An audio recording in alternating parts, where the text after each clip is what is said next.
8:17. Vamos a contarles lo que sucedió ayer en el Senado, porque daba luz verde a la creación de una agencia de salud pública estatal. Es un proyecto con consenso porque pretende ser un organismo que dé respuestas a crisis sanitarias, a situaciones de emergencias. La verdad es que la pandemia dejó un mapa claro de carencias, ¿no? Y desde entonces se ha empezado a dibujar esta herramienta al servicio de todas las comunidades autónomas.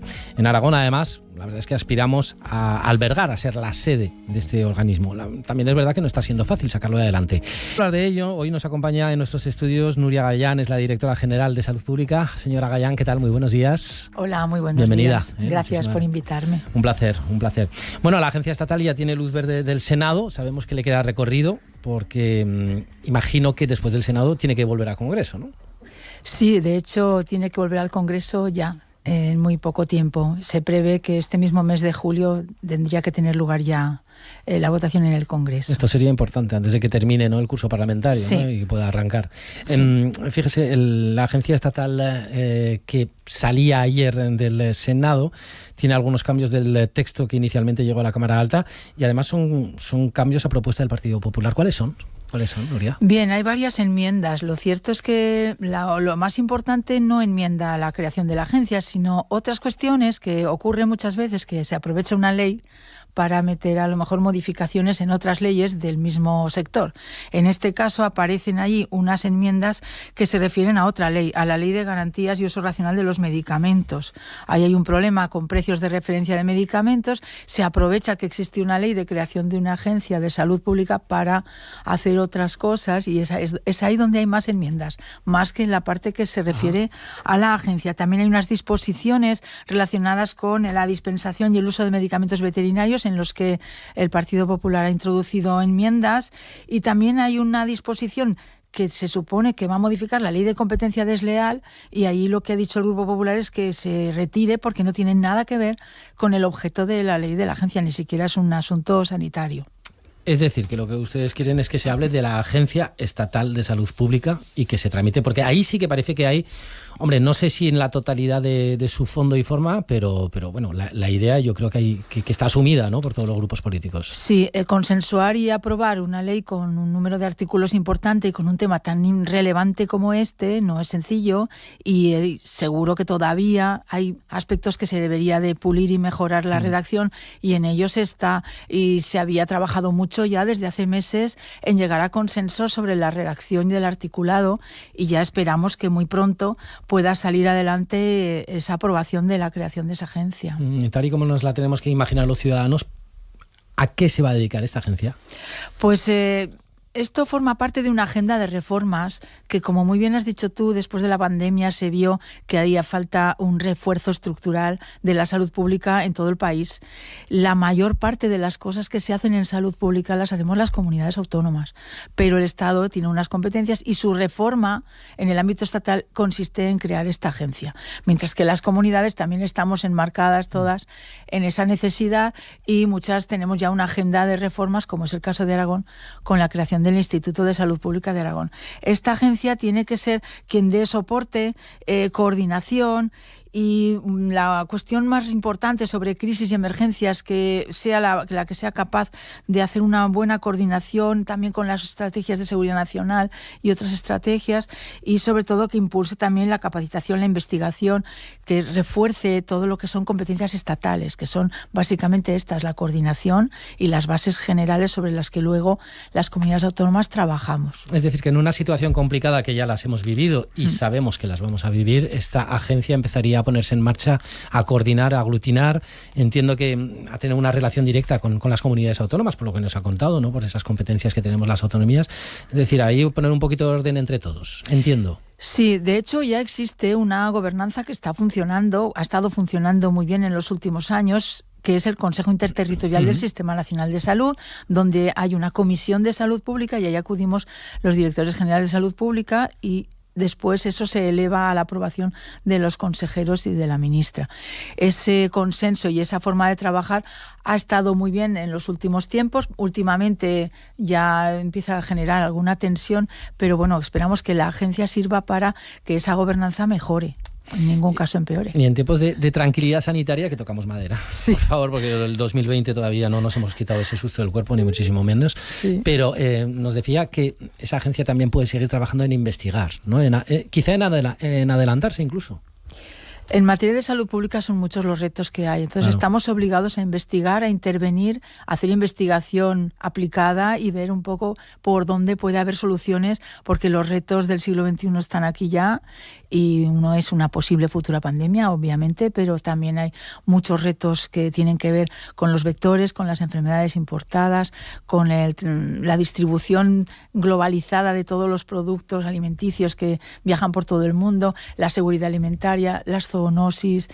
Hay muchos retos. También el reto demográfico y el envejecimiento de la población es un reto importantísimo. ¿Eso cabría en la agencia estatal? Sí, una de las tareas que tiene el Estado y las comunidades autónomas en salud pública es precisamente estar atentos a los determinantes de la salud y a los grupos más vulnerables. Y en la cuestión del envejecimiento tiene mucho que ver los determinantes sociales en los que hay que trabajar.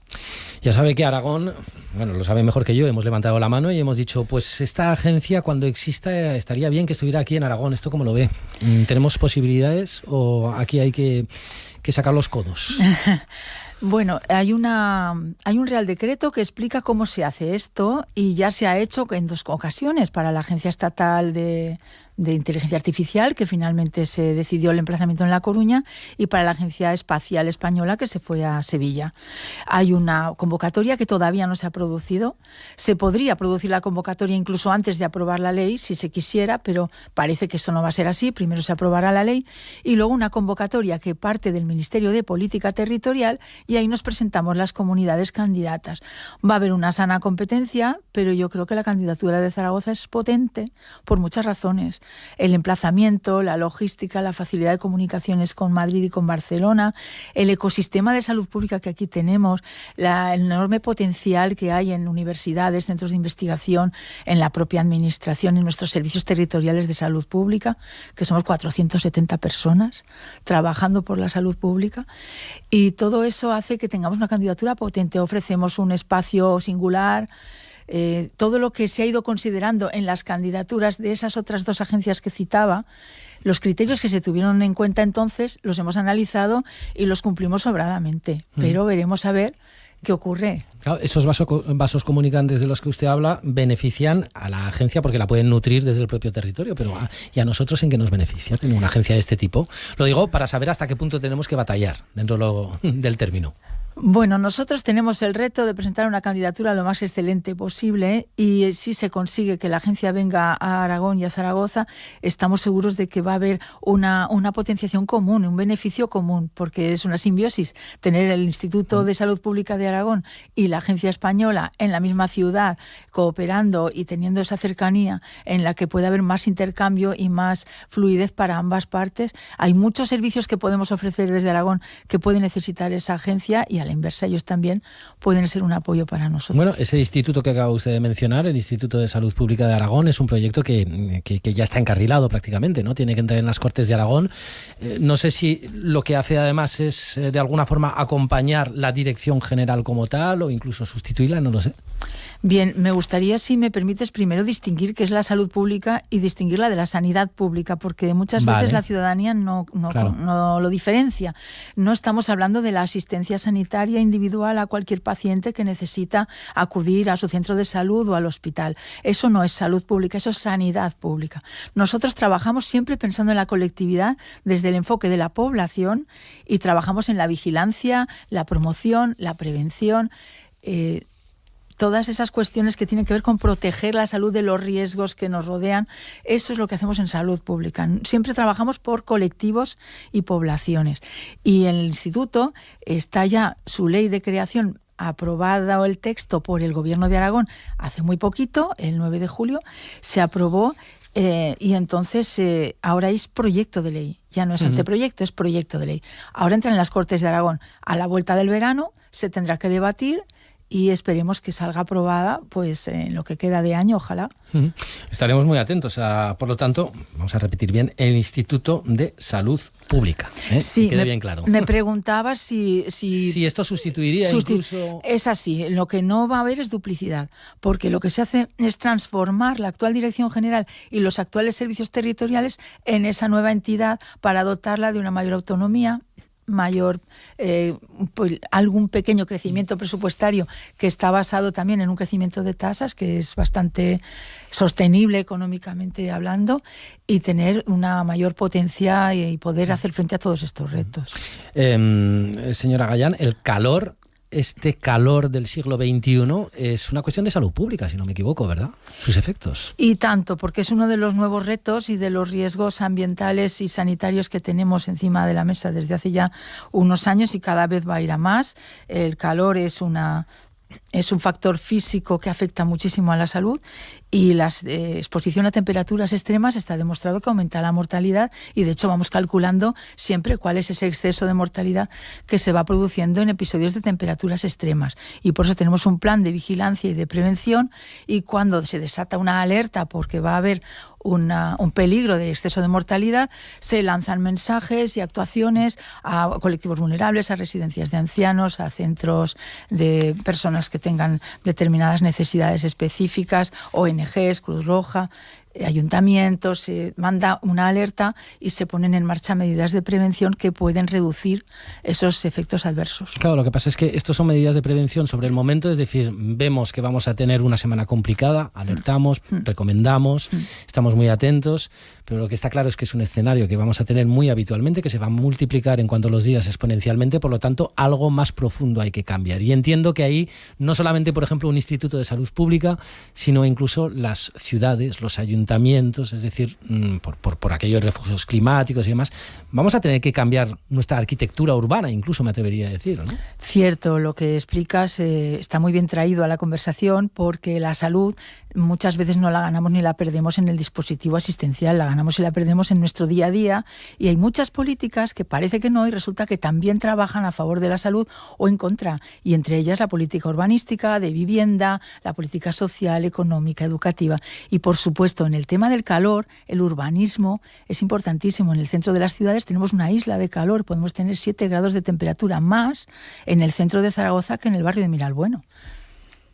Sí, la Sartén de Zaragoza, por ejemplo, ¿no? Que es la plaza de España, ¿no? Entonces, hay que trabajar también en esas medidas urbanísticas y en la vivienda, y en acondicionar adecuadamente espacios como refugio climático donde podamos acudir a aquellas personas que no tienen bien acondicionada su vivienda. Fíjese, a veces para entender, aparte de en primera persona, sintamos las cosas, ¿no? Pero para entenderlo bien, las cifras son una forma de que pongamos sobre la mesa. Acabamos de conocer estos días el dato que nos ofrecía el Instituto Carlos III, que asegura que se han registrado más de 1.000 fallecimientos causados por las olas de calor del 15 de mayo al 13 de julio de este año, del 2025. Es que estamos a 17 de julio todavía, ¿no? Y el año pasado se produjeron 114 muertes en estas mismas fechas.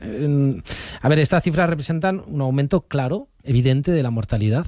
No sé si también a la manera de calcularla.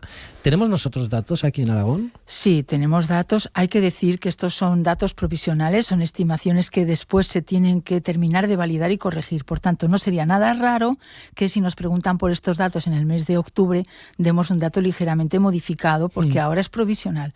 En Aragón el número de fallecidos por calor desde el día 15 de mayo hasta hoy ya es de 43, y en el mismo periodo del año pasado solo fueron 2. Pero eso no significa que vayamos a tener este mismo desfase todo el verano. El verano pasado no empezó tan fuerte, el mes de junio no fue, con mucha diferencia, no fue como este mes de junio, que ha sido uno de los más calurosos de la historia. Entonces habrá que ver cómo evoluciona el resto del verano, pero sí es cierto que es preocupante que tengamos ya 43 muertos atribuibles a las altas temperaturas, que el 95% son personas mayores de 65 años, y el perfil de estos fallecimientos son personas mayores, muchas de ellas están solas y no tienen condiciones adecuadas para protegerse del calor. En la vivienda no se hidratan bien, porque la hidratación es importantísima, y con la edad perdemos el reflejo de tener sed. Así que a las personas mayores que nos escuchen, por favor, que se hidraten, que beban sin tener sed, que busquen zonas frescas, si no las tienen en su domicilio, que acudan a algún lugar donde saben que hay climatización, y traten de protegerse mucho también con el vestir, las comidas ligeras, etcétera. Pues lo tenemos todo muy en cuenta y lo iremos repitiendo, desde luego que sí. Yo creo que no nos tenemos que acostumbrar nunca a este tipo de mensajes, ni muchísimo menos, porque son nuestro día a día. Nuria Gallán, directora general de Salud Pública, muchísimas gracias por la visita y bueno, seguimos en contacto a ver a la vuelta del verano si podemos hablar de esa Agencia Estatal de Salud Pública aquí en Aragón. Muchas gracias a vosotros, ha sido un placer. Un placer. 8:32. La montaña nos invita a explorar, a disfrutar de su belleza, pero para hacerlo de manera responsable es importante planificar la excursión, equipar correctamente tu mochila y actuar con prudencia. En la montaña, cuídate, porque la seguridad está en cada paso. Gobierno de Aragón. Puede que este verano alguien que no conozco me salve la vida. Podría ser cualquiera. Podría ser tú. Donar sangre no duele. Necesitarla, sí. Infórmate a través de la página web del Banco de Sangre. Gobierno de Aragón. Los sábados, en verano, salimos a la montaña. Territorio Trail, en julio y agosto, en Aragón Radio. El fin de semana, la montaña y el trail running tienen su casa en Aragón Radio. Cada sábado, desde las 7 de la mañana, ruta, retos, grandes nombres y hazañas míticas en la montaña. Los sábados, desde las 7 de la mañana, vente a la montaña con nosotros. Territorio Trail no para en verano. Con Alfonso García y Raúl Leorza. Os esperamos. Este verano es de misterio y por ende Abismo está de nuevo en Aragón Radio. Todos los días os esperamos con el misterio a cuestas de este Aragón o el mundo mágico, pero por supuesto todos los viernes con nuevos programas aquí, Abismo en Aragón Radio. A las 11:30 de la noche, Abismo, con Nacho Navarro. Buenos días Aragón, fin de semana. Actualidad para estar al día. Música y humor para animarte desde el primer café. Rutas únicas para explorar nuestra tierra. Ciencia y curiosidades que te sorprenderán. Y un emocionante concurso para encontrar un pueblo escondido en Aragón. Conéctate con nosotros. Comienza tus sábados y domingos con Buenos días Aragón, fin de semana. Desde las 9:30 de la mañana con Tony Ruiz. En Aragón Radio.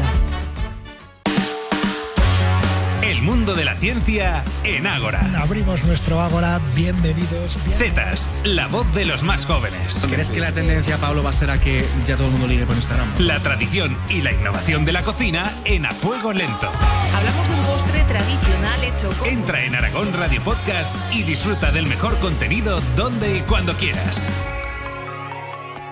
En Aragón Radio, El Tardeo. Ese club que tenemos aquí compartido a medias entre vosotros y nosotros. De lunes a viernes, de 3 a 5:30 de la tarde, con Rafa Moyano. Llega la gran cita del trail running en Aragón. Gran Trail Trango World Laneto Possets. Vívelo con Aragón Radio. El viernes te esperamos en la línea de salida a partir de las 10 de la noche. Y el sábado sigue la llegada a la meta, entrevistas a los protagonistas y todos los detalles de la gran prueba del trail en Aragón. Desde las 2:15 de la tarde. El viernes y el sábado te esperamos en Territorio Trail, kilómetro y resultado.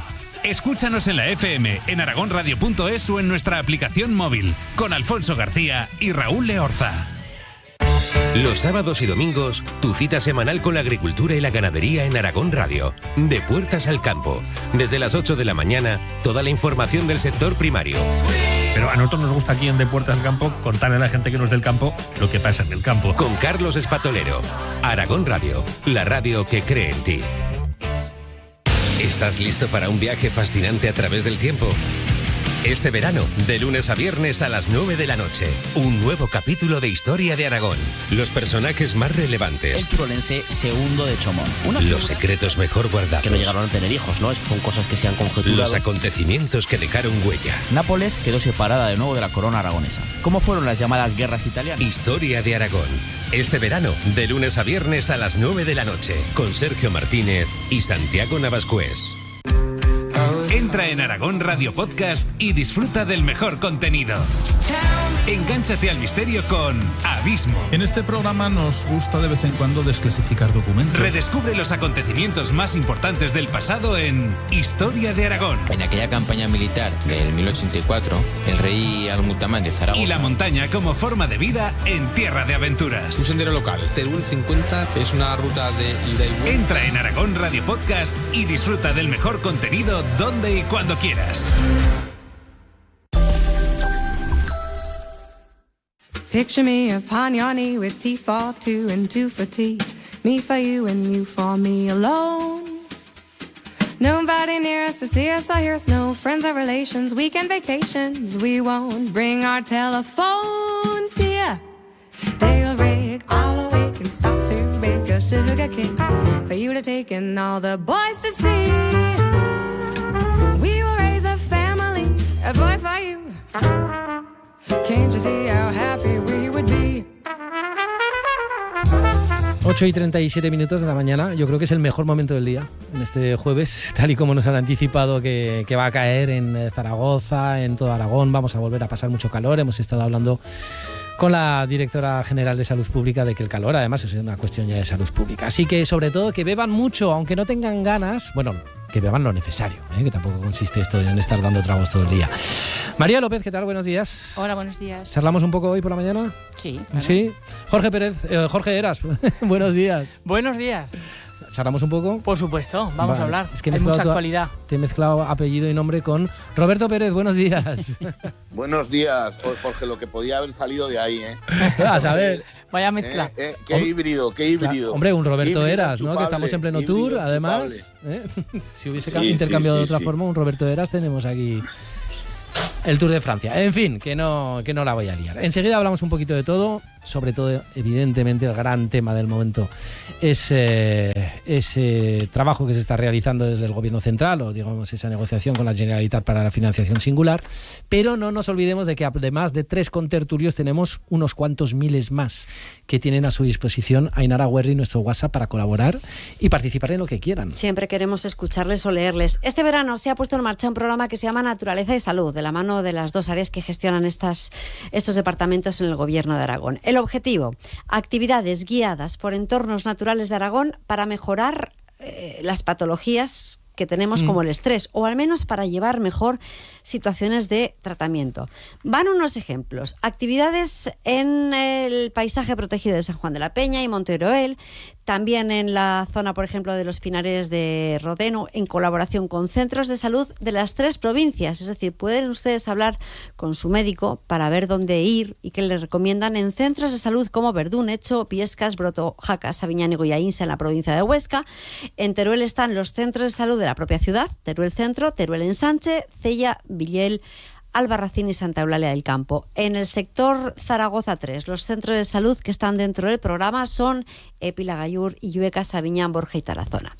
Andar, darse un baño en el bosque, actividades que mejoran nuestro estado de ánimo. Es algo que forma parte de su vida, más allá de que tengan o no una patología, aunque solo sea los fines de semana, una escapada a la semana, a la vuelta de un paseo, su organismo lo nota. Es una costumbre en su vida. 608-578-412 para leerles y escucharles. Eso, contéstenos a esas preguntas si les apetece, y bueno, algún día incluso esto es tan sano que igual hacemos la tertulia andando, algún día, a estas horas de la mañana se puede. Bueno, a ver, vamos con los asuntos que tenemos ahora mismo también. Financiación singular, decepcionante ha sido la palabra que han utilizado tanto Jorge Azcón como Pilar Alegría para calificar la reunión que mantenían ayer para hablar de ese acuerdo de financiación singular para Cataluña. Era la primera reunión de la ronda de contactos del presidente aragonés, luego siguió con los demás partidos representados en las Cortes, luego hacemos mención, evidentemente, pero bueno, ¿algún acercamiento? Pues la verdad es que no, Y eso que Pilar Alegría dice que el objetivo siempre es defender los intereses de Aragón. Trasladarle lo que ya hemos trasladado también en numerosas ocasiones, es que no haya ningún privilegio de ningún territorio sobre otro. Es más, lo que Aragón queremos, lo que queremos para Aragón desde el Partido Socialista es que Aragón, desde luego, no sea menos que nadie. Jorge Azcón, el presidente, dice que en Aragón no somos ni tontos ni mansos. Ni somos tontos ni somos mansos. Cuando la secretaria general del Partido Socialista y la portavoz de Sánchez viene aquí a pretender que le demos las gracias porque nos den a los aragoneses lo que es de los aragoneses, es venir a llamarnos idiotas. Las entregas a cuenta y las transferencias del Estado no son un favor que nos hacen a los aragoneses, es el derecho de los aragoneses. Pues declaraciones del presidente Azcón, Roberto, contundentes. Bueno, sí, contundente, pero aquí la contundencia se mide en el resultado práctico. Y el resultado práctico es que Aragón, como el resto de comunidades autónomas del régimen común que dejan de contar con Cataluña como una socia más en la solidaridad interterritorial, pues van a tener menos dinero, menos recursos, salvo que el Estado se sobreendeude todavía más, que es a lo que seguro que va a hacer. Porque se ha roto evidentemente la caja de la solidaridad. Eso es una obviedad. ¿Qué puede pasar a partir de ahora? Pues más allá de declaraciones grandilocuentes o de posiciones, la única opción real posible sería un recurso ante el Tribunal Constitucional. El drama en estos momentos es que el Tribunal Constitucional no tiene crédito porque es un órgano que se ha convertido en un salvavidas permanente del sanchismo y no es posible confiar en términos objetivos de las resoluciones del Tribunal Constitucional si esas afectan a cuestiones básicas de la política sanchista. Ese es el gran problema. En condiciones normales, si hubiera un Estado que funcionara con normalidad, tendríamos todos los ciudadanos la tranquilidad de que esto en el Tribunal Constitucional se resolvería, porque lisa y llanamente no es constitucional, no tiene un encaje constitucional que una comunidad del régimen común se salga y deje de contribuir a la solidaridad de la caja común. Pero en las circunstancias en las que estamos, la verdad es que el horizonte es muy complicado, muy, muy complicado. Jorge. Bueno, yo creo que no hay que vender la piel del oso antes de cazarlo. Estamos en un escenario todavía muy inicial. El melón de la financiación autonómica tiene muchos pasos que dar para que realmente se produzca esa financiación singular para Cataluña. Es verdad que se ha dado un paso más. Todo comenzó como este modelo que se quiere hacer privilegiado para Cataluña. Comenzó como un acuerdo entre dos partidos políticos, el Partido Socialista de Cataluña y Esquerra Republicana de Cataluña. Ahora se dio un paso y es un acuerdo en la Comisión Bilateral Estado-Cataluña y que se quiere llevar a la propuesta dentro del debate general de financiación autonómica. Pero para que ese modelo salga adelante tiene que pasar toda una serie de hitos que no lo tiene fácil. Primero de todo, tener apoyo del Congreso de los Diputados y hoy por hoy no está garantizado, ni mucho menos, ni siquiera por fuerzas catalanas, ¿no? En cualquier caso, ¿qué sirvió la ronda de ayer de los partidos de Jorge Azcón? Bueno, pues para confirmar lo que ya todos sabíamos, ¿no? La absoluta confrontación que existe entre el Partido Socialista y el Partido Popular, y desde luego pues el ambiente de total animadversión que existe, el ambiente político tóxico que se ha instalado en la política española y el que Aragón pues no es una oasis, ¿no? Como en otros tiempos sí que los hubo, había un cierto consenso en algunas políticas. Se ha roto el frente común en torno a la financiación autonómica, a la defensa de un modelo de Aragón de financiación autonómica, lo cual me parece muy triste, y yo creo que Aragón y el presidente Azcón hacen bien en defender los intereses de la comunidad, porque es verdad que aunque diga que ese modelo catalán pues tiene muchos pasos que dar, desde luego la letra no suena bien para los intereses de Aragón. Aragón no puede permitir que surja una nueva comunidad vecina que tenga un modelo de financiación singular. Ya lo tiene la Comunidad Navarra, ya lo tienen los tres regímenes de las provincias vascas, los tres regímenes forales, todas ellas regiones vecinas o próximas, y por tanto sería muy pernicioso y muy perjudicial para los intereses de la comunidad. Y yo creo que la comunidad lo que tiene que armar es rearmar ese frente común, siendo más propositivo, más que crítica, ¿no? Y basándose en las resoluciones pactadas ya en los grupos, entre los grupos aragoneses, de los que siempre se ha excluido Vox, eso sí, que está a sus cosas. En cualquier caso, la posición de Pilar Alegría, pues muy compleja, muy complicada. Tiene que hacer un verdadero equilibrismo porque y cabalgar contradicciones. No se pueden defender los intereses de Aragón con un modelo catalán privilegiado. Esto es incompatible. María. Yo creo que ahora, claro, el problema es que estamos hablando de cara a lo que se ha hablado para Cataluña, ¿no? Y el resto están un poco defendiéndose, nosotros en este caso con Aragón, de ver si se hace este pacto para Cataluña. Nadie está hablando del País Vasco, pero vamos, que el País Vasco ya tenía parte y ahora se lo están también acrecentando, ¿no? O sea que al final regiones que a priori son de las regiones más ricas de España, que están más industrializadas y que tienen mayor opción de poder trabajar o de poder tener incluso pues unos mayores impuestos locales, ¿no? Una recaudación mayor de lo que podemos tener en otras regiones, dadas las condiciones que ellos tienen, y sin embargo nos estamos centrando solamente pues en la parte que han anunciado que puede ir a Cataluña, que todavía tiene que ver cómo eso se puede organizar, se puede hacer y puede ser legal. De lo que nos estamos olvidando, pues de lo que durante parte del año también hemos estado hablando de esta financiación a las regiones, de cómo se hace. Todos los impuestos estatales van todos a Madrid y desde ahí se hace un reparto al resto de regiones. Y luego empezamos a hablar de si tiene que ser por extensión, si tiene que ser por habitante, las regiones más grandes, menos pobladas, pues claro, lógicamente queremos que se haga un ratio de otro tipo, porque si se hace solo por habitantes, al final no es dinero suficiente para cubrir todo lo que hay que cubrir, pero hay que pensar que esa financiación es la que va aparte de los presupuestos generales de las comunidades autónomas. Esa financiación es la que luego hace que se puedan revisar las carreteras autonómicas, hospitales autonómicos, todo lo que tiene que ser temas de colegios. O sea, es una parte muy importante dentro de los presupuestos y que al final, por hablar de Cataluña, es que estamos dejándonos todo lo demás. Claro, porque decía, por ejemplo, le hemos escuchado, ¿no? La secretaria general del Partido Socialista, la Sazón, ya lo hemos comentado, evidentemente, portavoz del gobierno de Pedro Sánchez, que este modelo podría ser extrapolable a otras comunidades autónomas. Yo me pregunto si estamos hablando de 17 comunidades autónomas retirando pues de esa carrera 2 que ya lo tienen, que son Navarra y especialmente el País Vasco. Los inspectores de Hacienda ayer contaban que, según su análisis, analizaban que esto realmente sería el final del Estado como ellos lo entienden y dentro de su, además, perspectiva laboral, ¿no?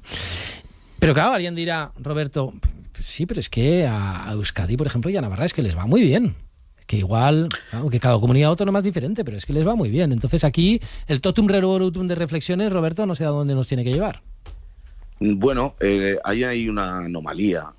Cuando se sentaron las bases constitucionales del Estado democrático del que disfrutamos en el 78, que fue reconocer la foralidad de Navarra y de las provincias vascas.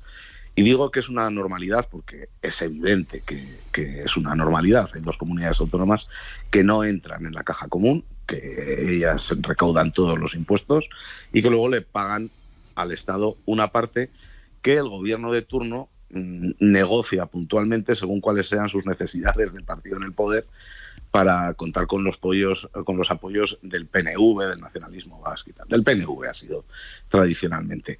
Esto no solo lo ha hecho el Partido Socialista con el País Vasco, lo hizo también en su día el Partido Popular. Se trabaron también pactos que beneficiaban sustancialmente la expansión del cupo vasco y un privilegio todavía más reforzado que se asienta en la Constitución. Desde mi punto de vista, eso es una anomalía. En España debería haber un modelo común para todos, pero se recogió en la Constitución fue aprobada por amplísima mayoría y esas son las reglas del juego con las que echó a andar con esos cimientos el Estado. Lo ideal que sería pues que desapareciera el cupo, siendo el cupo vasco y el concierto navarro. Siendo objetivos realistas, eso es misión imposible, pues porque tendrían que ponerse de acuerdo los dos grandes partidos a afrontar una reforma constitucional, que además las reformas constitucionales se aprueban por mayoría reforzada en el Congreso, y eso se antoja tremendamente complicado. ¿Cuál es el problema ahora? El problema ahora es que sin base constitucional, se pretende hacer una reforma de la Constitución por la puerta de atrás, con una comunidad autónoma en concreto, por el único motivo de que Sánchez depende del independentismo catalán para mantenerse en el poder. Y cuanta más es su debilidad, mayores son los chantajes. Y este es uno más. O sea, lo fueron en su día los indultos, lo fue en su día después la ley de amnistía, que Europa ya ha dejado clarísimamente definida lo que fue, fue un arreglo partidista para conseguir la investidura, fue una autoamnistía, y ahora se rompe de nuevo la Constitución, o se pretende romper la Constitución, para dar un estatus privilegiado a quien desde la Constitución no lo puede conseguir. Decías que se extienda a todas las comunidades autónomas. Eso es inviable, o sea, es inviable.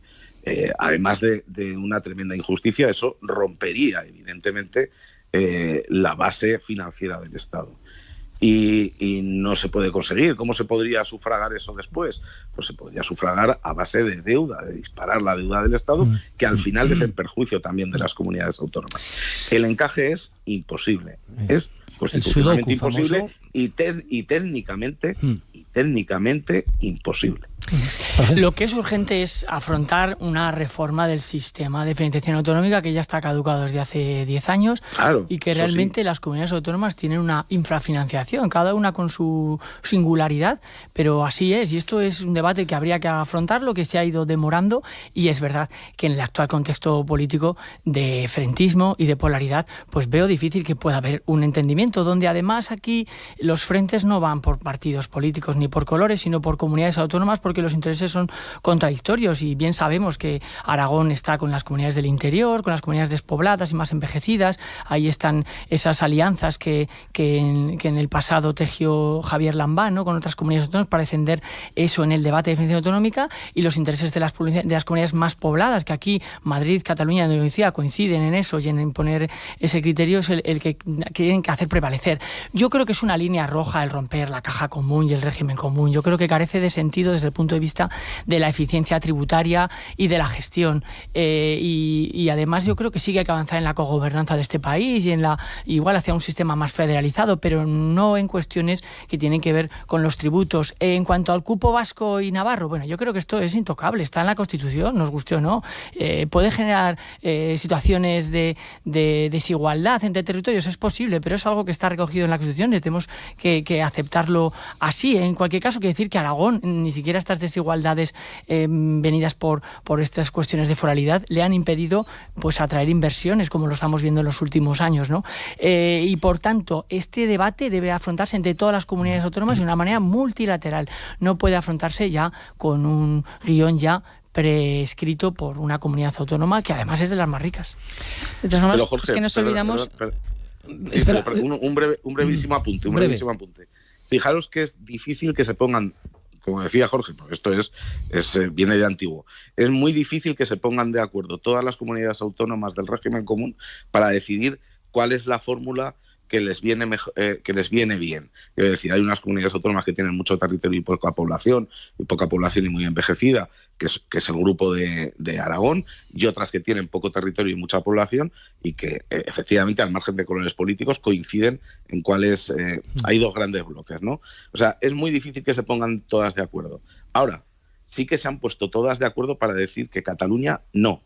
Todas, sin excepción, todas las comunidades autónomas gobernadas por el Partido Popular y todas las gobernadas por el Partido Socialista, que han dicho que eso es un trágala que no se puede admitir. O sea que en este caso ya se parte de un consenso muy poco, inédito diría yo, que es que todas las demás, sean gobernadas por el PP o por el PSOE, coinciden en el mismo discurso. María. El arreglo con Cataluña no es admisible. Pero que nos olvidamos, de que solamente estamos hablando de seguridad social y de IRPF, ¿vale? Digo solamente, aunque es muchísimo, porque, por ejemplo, hay otros impuestos como puede ser el IVA, que son generalizados, que afectan a todos por igual porque van al consumo, y que ese es un impuesto de carácter nacional que no se está negociando. El IVA que se genera es un IVA que sigue siendo luego el reparto que tenga que hacerse desde el propio Madrid. Pero ¿qué sucede?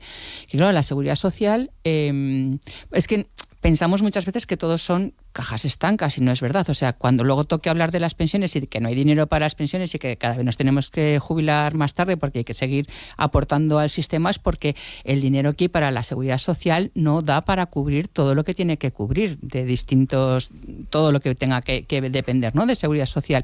Y eso hoy en día en parte se está cubriendo con la caja que se genera con el impuesto de la renta de las personas físicas, con el IRPF. Si poco a poco regiones que generan mucho IRPF se lo van quedando para sí misma, y mientras el resto seguimos teniendo un alto cargo de seguridad social, porque claro, estas regiones también quieren gestionar la seguridad social porque son regiones con muchísima población, en el caso por ejemplo del País Vasco con poco territorio, con lo cual pues al final también es más fácil poder gestionar cuando tienes un territorio que no llega ni siquiera a ser por ejemplo el tamaño de una de nuestras provincias, y en el caso de Cataluña, aunque el territorio es grande, pero es que son muchos millones de 8 habitantes, millones de habitantes, ¿no? Entonces, quiero decir, es que al final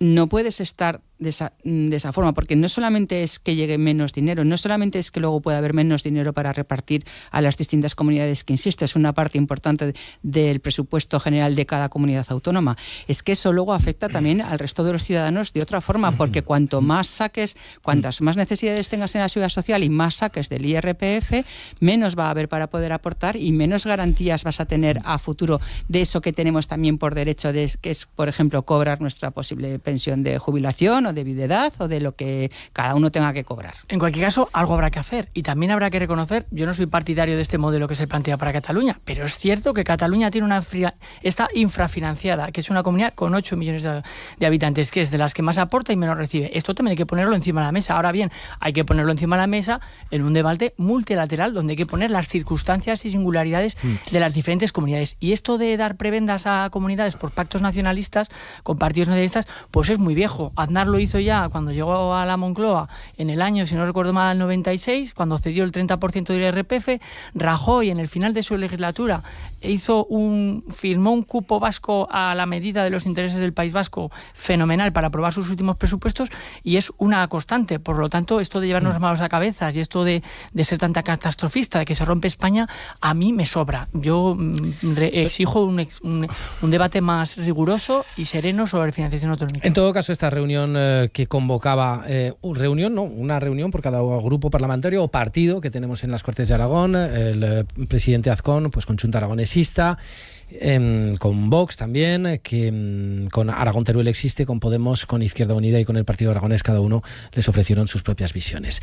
Lo vamos a dejar aquí porque tened en cuenta, y ya lo sabéis, que la financiación en este estado en el que estamos ahora mismo, en este estado de la cuestión, del asunto, no me malinterpretéis, nos va a seguir acompañando en muchas más tertulias porque entiendo que vamos a ver pasos adelante.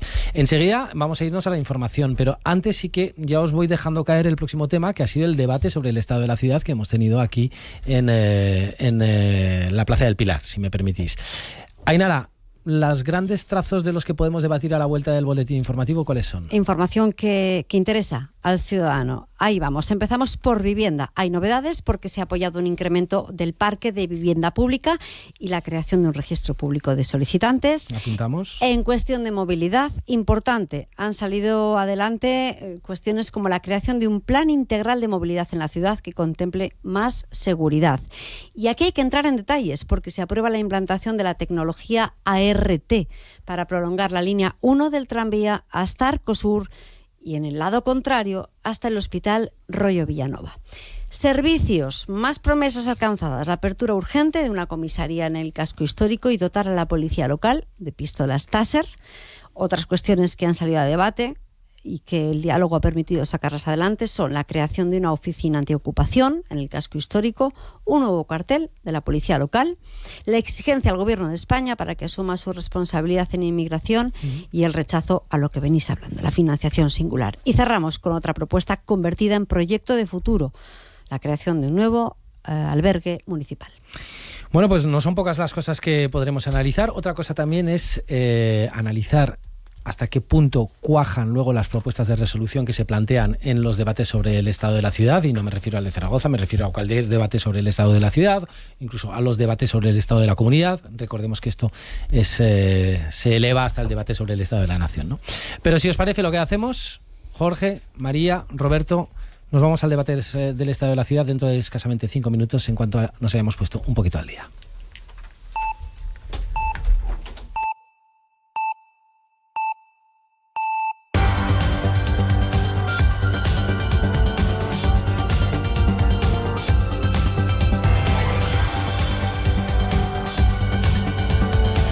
Hoy empezamos mirando las obras incluidas en la primera fase del PIGA de la plataforma logística La Melusa Tamarite de Litera, donde está prevista una inversión de 20 millones de euros. El consejero de Fomento, Octavio López, va a visitar hoy estos trabajos. María Ángel Pérez. El futuro complejo proyectado para el transporte de productos frescos de origen agrícola y cárnico, una de las especialidades productivas de esta comarca, contará con una superficie de más de 1,5 millones de metros cuadrados. Contempla además una primera fase destinada a los usos productivos y terciarios ligados a dicha plataforma y en especial la implantación de la estación ferroviaria de carga que en un futuro conectará con el Mediterráneo, Francia, Algeciras, Madrid e Irún. Por otra parte, avanzan los trámites para crear una agencia de salud pública estatal a la que el Gobierno de Aragón presentará su candidatura para que esta sede se instale en Zaragoza. La Comisión de Sanidad del Senado ha dado luz verde al proyecto que hoy se debate en la Cámara Baja para pasar después por el Congreso. Esta agencia servirá para abordar situaciones de emergencia, cuestiones relacionadas con vectores o seguridad alimentaria. Hoy hemos hablado aquí en Buenos Días Aragón con Nuria Gallán, la directora general de Salud Pública, que confía en que la convocatoria se publique cuanto antes y ha destacado la posición de Zaragoza. El emplazamiento, la logística, la facilidad de comunicaciones con Madrid y con Barcelona, el ecosistema de salud pública que aquí tenemos, el enorme potencial que hay en universidades, centros de investigación, en la propia administración, en nuestros servicios territoriales de salud pública, que somos 470 personas trabajando por la salud pública, y todo eso hace que tengamos una candidatura potente. Ofrecemos un espacio singular. Mientras, Comisiones Obreras va a presentar hoy un estudio que busca saber cómo se encuentran los mayores de Teruel y diseñar herramientas para que tengan un envejecimiento activo. Teruel, Antonio Díaz. Envejecer en condiciones saludables y con autonomía depende de muchos factores. Analizar en profundidad qué servicios sociales son esenciales para potenciar los recursos que se destinan a la tercera edad en la provincia es uno de los retos del Observatorio Social de las Personas Mayores. Es un estudio elaborado por la Federación Estatal de Pensionistas y Jubilados de Comisiones Obreras y la Fundación 1 de Mayo, y hoy conoceremos sus datos. La población mayor de Teruel es cada vez más numerosa. Proteger sus derechos y cubrir sus necesidades es posiblemente el mayor desafío del estado del bienestar. En Zaragoza, hoy recepción a los niños y niñas de los campamentos de refugiados saharauis de Tinduf. En el ayuntamiento llegaron hace unos días al aeropuerto de la ciudad. Lucía Peralta. Los jóvenes serán recibidos en el salón de recepciones del consistorio zaragozano. Participan en el programa Vacaciones en Paz, coordinado por Arapaz. En total, en todo Aragón hay 130 niños de entre 8 y 10 años que pasarán su verano en nuestra comunidad para salir de las duras condiciones de los campamentos de refugiados. Recibirán también asistencia médica con chequeos y consultas específicas para algunas dolencias. Este año la llegada de los pequeños se ha retrasado 15 días, pero su objetivo sigue siendo el mismo: vivir el verano disfrutando de la infancia. En deportes, la portería marca la actualidad en el Real Zaragoza y en la Sociedad Deportiva Huesca. Alex García, ¿qué tal? Buenos días. ¿Qué tal? Buenos días. Puesto clave que quieren reforzar ambos equipos en el Real Zaragoza, negociando la llegada del veterano guardameta Andrés Fernández, sin equipo después de ascender con el Levante y con pasado en la Sociedad Deportiva Huesca. Y en el conjunto ostense el nombre propio es Dani Martín. Nuevo refuerzo para la portería, con tan solo 19 años, llega cedido por el Levante. Y además en unos minutos comienza la primera carrera en la Grand Trail Aneto Possets, el kilómetro vertical. La localidad de Benasque se convierte hasta el domingo en el centro neurálgico del training en España, con más de 3.500 participantes. La prueba reina en la madrugada del viernes al sábado la podrán ver en Aragón TV y Aragón Deporte. Y nos queda el tiempo. Luismi Pérez, ¿qué tal? Buenos días. Buenos días. Extremo calor el que vamos a tener este jueves, y de hecho ya ahora mismo la temperatura va subiendo rápidamente. Estamos incluso por encima ya de los 25 grados en algunas localidades del Ebro. Esta tarde llegaremos hasta los 39, 40, 41 grados de máxima. Donde más calor va a ser en el tramo bajo del Ebro y del Cinca, pero por ejemplo en Teruel mismo vamos a rozar los 40 grados esta tarde, siempre con muchas horas de sol y con algunos nubarrones que aparecerán en el Prepirineo, sobre todo, también entre la Sierra de Albarracín y Gúdar-Jabalambre. Mañana una temperatura que empieza a bajar, pero todavía con bastante calor, y durante la tarde y noche primeras tormentas que van a aparecer básicamente en la provincia de Huesca.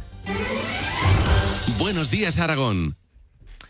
Regresamos a nuestra tertulia, a nuestro debate con María López, con Roberto Pérez, con Jorge Heras. Hemos hablado largo y tendido, como está tocando todos estos días, ¿verdad?, de de la financiación singular, pero luego nos vamos a financiación autonómica y regresamos a ese debate eterno, ¿no?, sobre la financiación autonómica. Pero con Ainara Guerri ya hemos ido dando pues las claves de lo que ha sido el debate sobre el estado de la ciudad, que se ha celebrado esta semana durante 2 días. Ayer tuvimos las propuestas de resolución, que digamos que son los proyectos que van a intentar sacar adelante en propuestas de resolución, que a veces se aprueban a algún partido de la oposición, a veces no. Esto siempre es así. Siempre es así, que los partidos de la oposición de alguna forma se ven castigados a la hora de que se aprueben sus propuestas de resolución. Pero bueno, aquí hay cosas interesantes, ¿nos parece? María, por ejemplo, el hecho de que estemos volviendo a hablar del tranvía, que nunca nos ha dejado de acompañar. Ya sabemos que línea 2... que no lo ven viable, desde el Partido Socialista quieren línea 2, pero el Partido Popular dice, mira, no hay dinero para esto ahora mismo. En cambio, alargarlo hacia Arcosur o hacia el rollo Villanova, es una propuesta de resolución de Vox, esto sí, ¿cómo lo ves?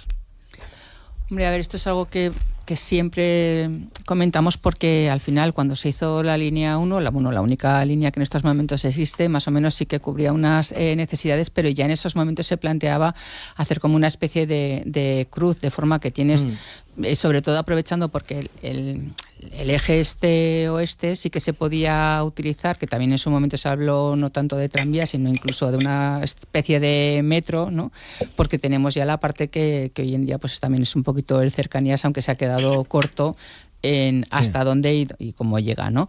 Y hacer esa unión de forma masiva en los 2 grandes ejes norte-sur, este-oeste. Esto es algo que va a seguir siendo recurrente, y claro, si ahora queremos poner en valor, o sea, estamos hablando de que uno de los problemas es la vivienda. Estamos viendo cómo Arcosur empieza, ¿no?, a florecer. Claro, hay que dar hasta ahí si queremos hacer, además, mucha construcción que va a llevar a mucho habitante. Tenemos que dar algo que cubra una gran movilidad, y eso pues se hace mejor con el tranvía que con autobuses, simplemente por la capacidad que puede tener, ¿no? Entonces, el poder llevarlo hasta ahí yo creo que es algo interesante, incluso más allá. En un momento dado pues podría llegar a otras áreas, ¿no? Como podría ser en un momento dado incluso llegar a esta plaza por otra zona, o hacer algún tipo a lo mejor de comunicación, Arcosur, plaza, pero bueno, esto ya queda para el futuro, ¿no? Pero es lógico que se quiera llegar, si quieres hacer interesante esa zona y estás poniendo en valor y estás construyendo ahí, que quieras también que llegue de forma masiva el transporte público, ¿no? Igual que en los otros ejes, y el este-oeste es que es algo totalmente necesario.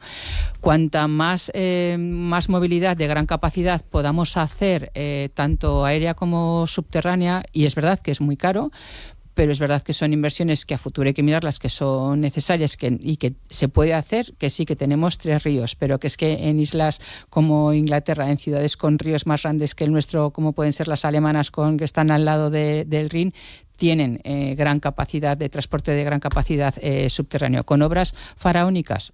No digo que no, eso es mirar cómo se puede, pero al final esa parte de tráfico también la está sacando de las calles.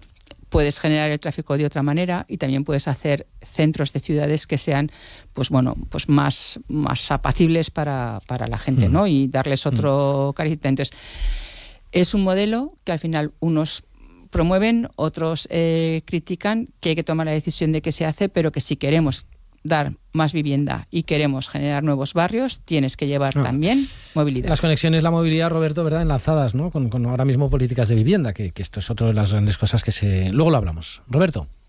Sí, no, está claro que España tiene evidentemente un problema de vivienda, gravísimo, pero España tiene sobre todo un problema de movilidad, porque ahora ya las distancias no se miden en kilómetros, se miden en tiempo. Incluso para una gran ciudad como es Madrid, si hubiera unas buenas redes de transporte competitivas en precio, con precios, con tarifas sociales, con buenos servicios, con más servicios ferroviarios. Yo estoy pensando en la que es mi ciudad, ¿no?, Calatayud. Calatayud perfectamente podría ser hoy por hoy una ciudad del entorno de Madrid. Fijaros que queda a 220 kilómetros, pero la realidad es que está a 55 minutos, una hora del centro de Madrid. ¿Sería viable? Sería viable, claro que sería viable si hubiera un servicio de transporte de alta velocidad asumible en precio y que permitiera llevar población allí, que estoy seguro que iría población de Madrid. Si eso lo estamos planteando, lo digo en un plural que no es plural, lo planteo porque realmente lo veo. ¿Cómo no se va a ver con el tranvía en Arcosur? La extensión del tranvía Arcosur, yo diría que no es algo conveniente, es que es algo imprescindible, efectivamente, para que se desarrolle esa gran pastilla urbana de edificación residencial que es Arcosur. Cae por su propio peso. Y eso habría que plantearlo, pero además de una forma urgente. El problema de la vivienda es un problema cíclico, que depende de la vivienda, sube o baja según cuál es el contexto económico, pero siempre tiene una tendencia a largo plazo de subidas muy considerables. Zaragoza no se puede permitir el lujo de tener una gran zona de expansión residencial como es Arcosur aislada, porque la realidad es que ahora hay un aislamiento en términos prácticos respecto a cuál es la accesibilidad del resto de barrios de Zaragoza. Por lo tanto, yo eso no solo lo defiendo, sino que lo defiendo que salga adelante de una forma urgente. Totalmente de acuerdo. Y respecto a la línea 2, yo que en su día fui tremendamente crítico con el tranvía, porque tremendamente crítico porque los costes fueron totalmente desorbitados y ahí hubo un modelo, un modelo con muchos oscuros que quizás hubiera convenido también escrutarlo, analizar lo que ocurrió ahí, porque esos costes tan disparatados, la verdad es que resultaban hasta cierto punto sospechosos. Pero haciéndolo con rigor, con tremendo rigor y con un estudio muy, muy definido, yo apostaría también por una línea 2 del tranvía en Zaragoza, sin duda. Bueno, pues vamos a coincido tanto con María y con Roberto. Considero que es imprescindible esa prolongación del tranvía Arcosur, que además va a ser el barrio que está llamado a ser clave en el desarrollo de vivienda y crecimiento de la ciudad, porque tiene suelo disponible y tiene la posibilidad además de hacer vivienda a precios más asequibles que en otros puntos de la ciudad. Y considero también que es imprescindible la línea este-oeste. Yo aquí no entiendo la cerrazón del ayuntamiento y los argumentos que plantea. No entiendo que este debate sobre la línea 2 se plantee en términos tan ideológicos. Solo hay que mirar lo que están haciendo ciudades similares a nosotros o más pequeñas. Sevilla, Málaga, Granada, Murcia, San Sebastián, Alicante, por poner unos ejemplos, hay muchos más, están ampliando o sus líneas de metro o tranvía. Ojalá tuviéramos aquí metro, pero creo que no podemos ambicionar tanto, pero tener una segunda línea de tranvía, por supuesto, es imprescindible para una ciudad que nos dicen que va camino de los 800.000, 900.000, es una ciudad, nuestra ciudad es muy grande y además se ha demostrado, como dice Roberto, que aunque se viera con cierto escepticismo en su día la instalación de tranvía, con unas obras que siempre son muy costosas y muy farragosas y molestas, es verdad que se ha demostrado que es el gran medio de transporte y de comunicación de esta ciudad, un medio de transporte que realmente quita coches de la carretera, un medio de transporte cómodo y de alta capacidad, y hay que avanzar hacia una línea este-oeste. Lo que me sorprende es que ni siquiera estamos haciendo los estudios, por lo tanto no veremos ese tranvía, pero yo creo que es una necesidad urgente de la ciudad. Estamos perdiendo un tren, porque además se dice, ¿y cómo se financia? Bueno, basta leer un poco la prensa andaluza y ver cómo lo están haciendo, pues con la comunidad autónoma, con fondos europeos, con fondos del Banco Europeo de Inversiones. Hay unas cuantas palancas, ya ha habido unas cuantas palancas estos últimos años, y además los propios convoyos, como dijo la alcaldesa, son financiables con los fondos de recuperación. Por tanto, yo creo que aquí hay una cuestión que no acabo de entender. Una ciudad tan ambiciosa en otros ámbitos, un ayuntamiento y una alcaldesa tan ambiciosa en otros proyectos, ¿por qué se ha cerrado a que el tranvía, esta ciudad no merece un tranvía? Una ciudad en pleno crecimiento en todos los sentidos, poblacional, demográfico y también urbano, lo cual exige un transporte de alta capacidad y moderno. Y lo que digo, hay que hacer los estudios ya. Y me ha quedado un argumento por decir que ahora se me ha ido de la cabeza. No, pero es que ya cuando se inició con el tema del tranvía, inicialmente una de las pautas que se marcó es que la línea 2, la este-oeste, que fuera una semisubterránea, es decir, como pasa, es que sería lo ideal. Se nos tiene que quitar el complejo de que a veces lo tenemos, ¿no? De ciudad de provincias y demás. No, es que somos del tamaño de las que son muchísimas ciudades centroeuropeas y entonces podemos tener los mismos medios de movilidad que tienen ellos. Entonces en aquel momento se miró la posibilidad, pero bueno, estábamos en otras cosas y se dio prioridad a la línea 1, pero de hacer una línea 2 que fuera semisubterránea, es decir, en ciertas zonas va en aéreo, o sea, va como en Bilbao, ¿vale? como en Bilbao, y en otras otras zonas va subterránea, usando lo que hoy se ha hecho, lo que es el Cercanías, usando las vías que ya existían, porque esas vías en el momento en el que entra a funcionar el AVE en el año 2003 dejan de ser de transporte para pasajeros. Tienes la infraestructura que hay que hacer, hay que avanzarla, hay que crecerla, o sea, no puede finalizar en la zona en la que finaliza ahora mismo, ¿no? Tiene que continuar y llegar más lejos, tiene que llegar a la Cartuja, tiene que llegar incluso si quieres al Burgo de Ebro, tiene que dar esa gran distancia. ¿Cómo lo cierras? Con tener más medios que te den que pasen y que recojan gente cada poco tiempo, tengan una frecuencia mayor, ¿vale? Y además, pero teniendo una ambición mayor de poder llegar a más sitios, es que de verdad, es que quitaría muchísimo tráfico. Totalmente de acuerdo, y además hagamos los estudios, porque es que si no empezamos a hacer estudios no veremos nunca, nos cerraremos una puerta.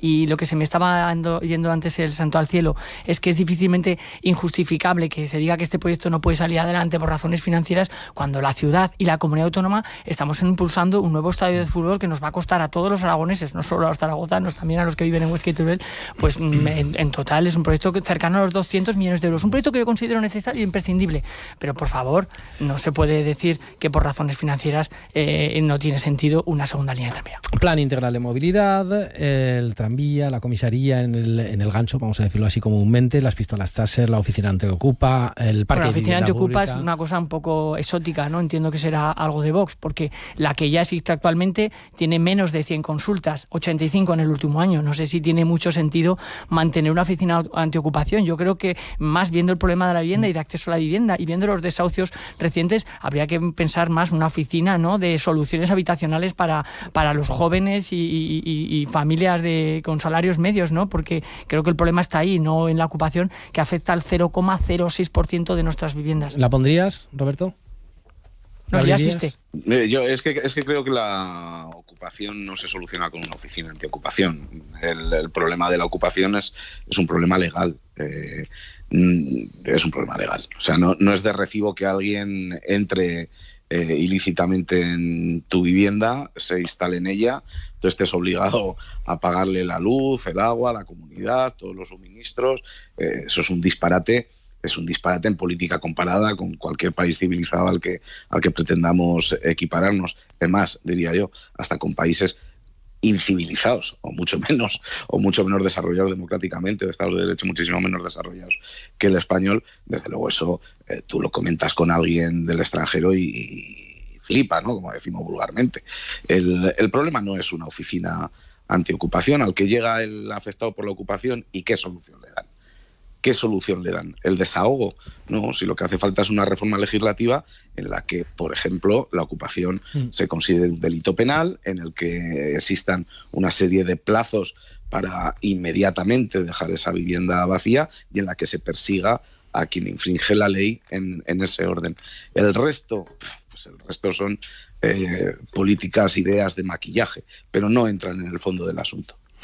Por cierto, un apunte para los turolenses que nos estén escuchando, aunque ya lo sabrán quienes estén interesados, pero ya tienen fecha para su propio debate sobre el estado de la ciudad de Teruel, que será el próximo 24 de julio.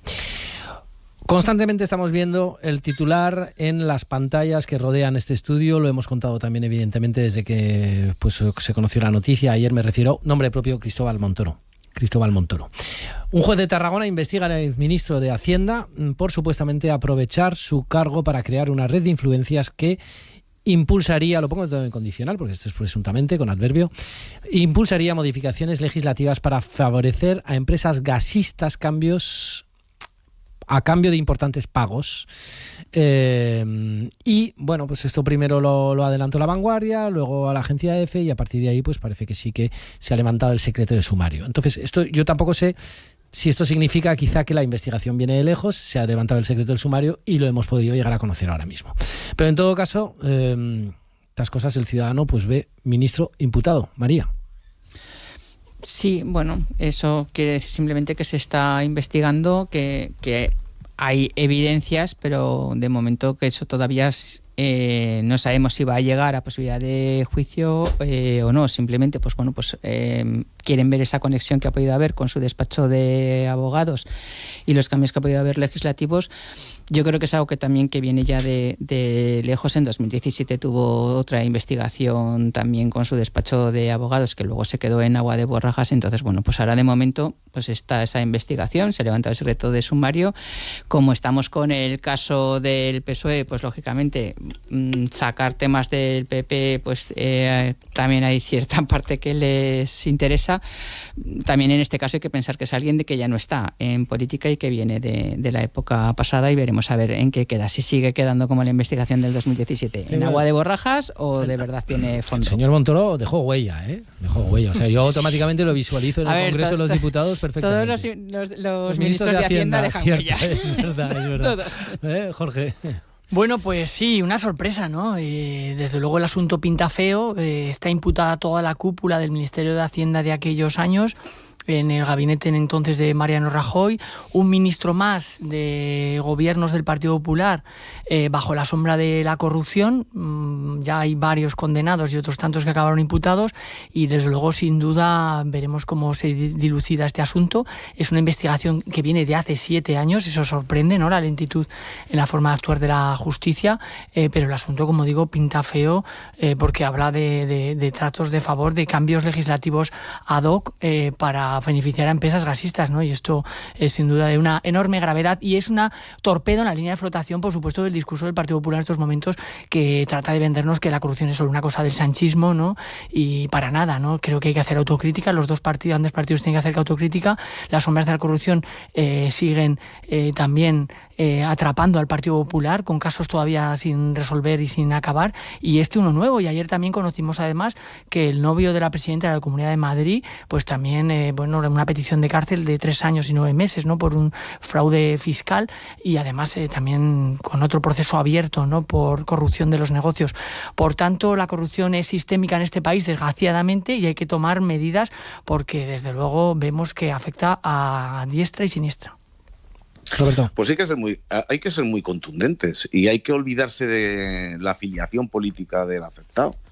La lucha contra la corrupción es la lucha contra el corrupto, ¿no? A mí me da igual de qué partido, bajo qué siglas, me da exactamente lo mismo. Si la investigación arranca hace 7 años, quiere decirse que arranca prácticamente, en la última etapa del Partido Popular. El Partido Popular, en este caso, tiene que ser absolutamente rotundo. Y tiene que censurar, desde la presunción de inocencia, por supuesto, pero censurar cualquier comportamiento que, más allá del ilícito penal, entre en la falta de ética y de rigor. Como dice Jorge, pinta feo, huele feo. Por lo tanto, hay que ser tremendamente contundentes, empezando por quienes comparten espacio político con esa persona. Y luego hay otra derivada, que es la obsesión de quienes han ocupado altos cargos en gobiernos por montarse luego consultoras, empresas de relaciones públicas. Estoy pensando en el caso, porque es el más representativo, de Pepiño Blanco, de José Blanco, el que fuera ministro de Transportes con Zapatero, que tiene también Acento, una consultora que evidentemente es una consultora de negociar favores. Eso que parece que es admisible, creo que es totalmente inadmisible. Habría que fijar nítidamente en España un estatus para quienes han sido y dejan de serlo miembros del gobierno, dejan de estar en esferas de poder, para que haya una serie de actividades que les estén vetadas, que no puedan ejercerlas, que por limpieza del sistema no puedan hacer uso de esas herramientas. Y eso todavía falta. Y luego una serie de controles que son imprescindibles y que poco a poco han ido desapareciendo en la administración pública en España, no solo en la Administración General del Estado, también en las comunidades autónomas y también en los ayuntamientos, que es la perniciosa figura de la libre designación. Es decir, que, bien, hay ciertos puestos, altos puestos, por los que participan en mesas de contratación, que tienen que firmar informes decisivos para adjudicaciones y tal, y que, aunque sean funcionarios de carrera, bueno, entre 1000 funcionarios de carrera, el político de turno decide quién de esos le resulta más conveniente libremente para ocupar un puesto como puede ser el interventor de una administración local, que es una figura clarísimamente de control, que debe ser absolutamente independiente del político que ocupa el cargo, y un montón de cargos técnicos funcionariales en las cúpulas de poder de los ministerios y de las comunidades autónomas. Y esa es la raíz de todo el problema.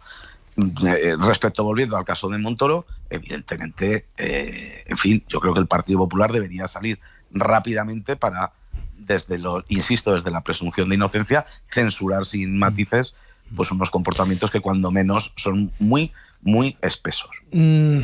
Yo sé que no tiene nada que ver con el señor Montoro, pero yo cuando oigo hablar de empresas gasísticas todavía me acuerdo del proyecto Castor y sigo sin entender el dineral que nos costó a todos los españoles después, ¿no? Dicho esto, nos queda un tema. Pero perdona, os voy a dar otro dato que ese lo publiqué yo hace pues aproximadamente un año.